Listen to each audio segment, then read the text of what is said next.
Now, anti-government protesters in Thailand are occupying the finance ministry and now have their sights set on the Prime Minister's party headquarters.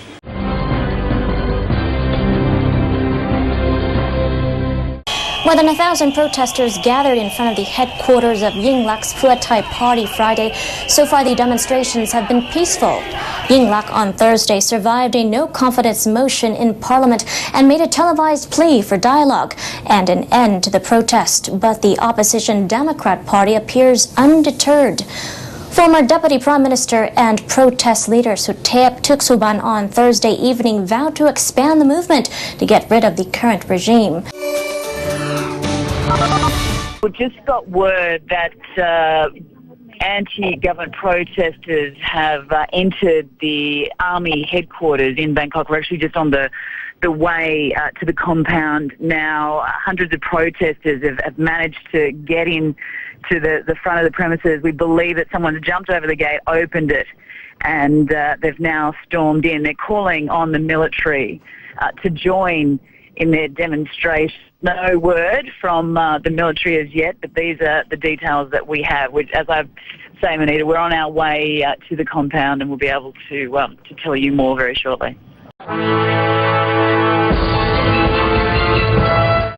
No big surprise. They control the parliament with a healthy majority there in the coalition with the government. I guess the options here are for the Yingluck government is whether they could choose to dissolve the House and call new elections in an attempt to dissipate these protests, but that seems unlikely at the moment. The protest, it seems that the policy so far of the government seems to be allow the protests to carry on and hoping they'll run out of steam at some point. And we haven't seen any attempt by the police or security forces to clamp down too hard on the protests. But as you say, the UN Secretary General giving warnings that asking for the two sides to enter into some peaceful dialogue, but the leader of the protest have shown no interest yet into that olive branch from Yingluck to open dialogue processes. Now, the protest leader has suggested that he wants this protest movement to conclude soon. He's talked about just a couple of days, but he's also said he won't talk to the government. He doesn't accept any government that has Thaksin Shinawatra, his sister, or any other family members connected with it. And the suggestion seems to be that he's got some other plan to do something that would escalate these protests in some way over the next 24 hours. We simply don't know what that could be.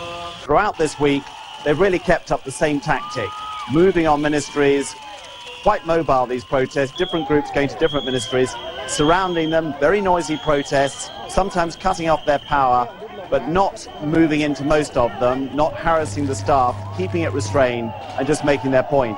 And it's been impressive to look at when you're down there, but it hasn't really hampered government that much.